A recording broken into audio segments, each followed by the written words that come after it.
তখন ওই লোক বলে আশ্চর্য, আমি যে লন্ডন গেছি আপনারা বলছে কেটা? তখন হুজুর বলে আমি যে হজ করছি আপনাকে এটা করলাম। একদিন না মানে আপনার মাথায় একটা হাজির রুমাল দেখলাম, লম্বা একটা জুম্বা দেখলাম, আমি ভাবছি আপনি হজ করছেন, আমার কি দোষ হয়েছে নাকি? তো হুজুর বললেন না, আপনার গায়ে একটা কোট দেখলাম, গলায় একটা কুত্তার লেজ ঝুনো দেখলাম, তা আমি ভাবছি আপনি লন্ডন গেছেন, আমার কি দোষ হয়েছে নাকি? তখন ওই লোকের না তেরা হুজুরের পাল্লাই বসে, এর সাথে তো পারা যাবে না। এখন খুঁজতেছি যে আর কিভাবে অপমান করা যায় হুজুরে। তো ট্রেনের সফরগুলোতে একটু লম্বা সফর হয়, সবাই একটু টিফিনে নাস্তা টাস্তা নিয়ে যায়।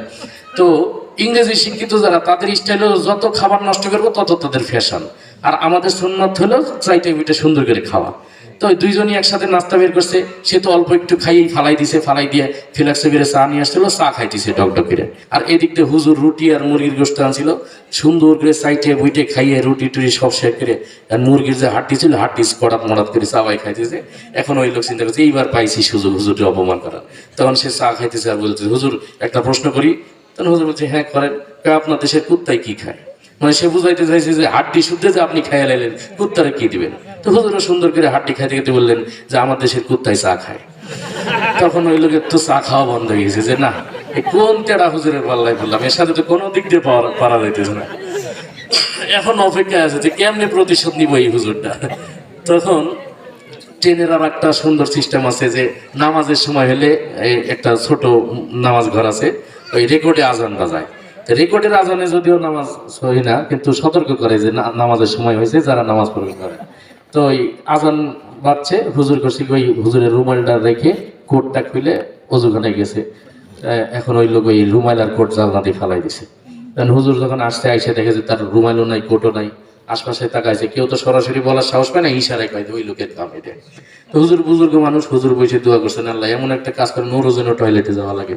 তো একটু পরে সত্যি সত্যি তারও চাপ দিছে, সে টয়লেটে হয়ে যাওয়ার সময় তার ক্যাপ আর ওই কুত্তার লেজটা ফিলে থুয়ে গেছে, হুজুর রাস্তা করে জানলাতে ফালাই দিছে।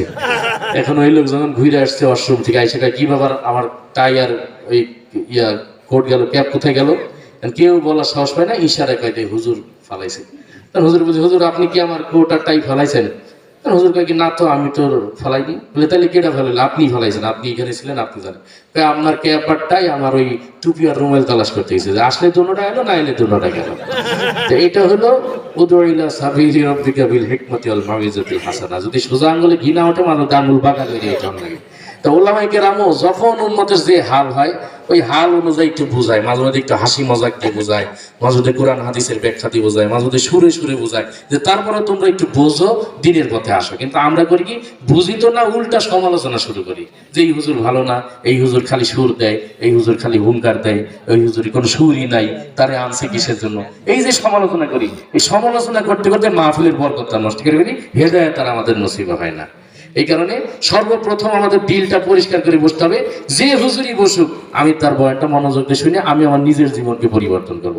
এই নিয়তে বসেন, দেখবেন বাদশা ছাড়া যেমন হেদায়েত পাইছিল অল্প কথায়, আপনারও খালি মাহফিল লাগবে না, আপনার জুমার মসজিদের ইমাম সাহেবের শুক্রবারের বয়ানে আপনার হেদায়েত নসিব হয়ে যাবে। কিন্তু আপনি মনে করেন যে শুক্রবারের বয়ান কি শুনবে, এই হুজুরে তো আমি বেতন দিয়ে রাখছি।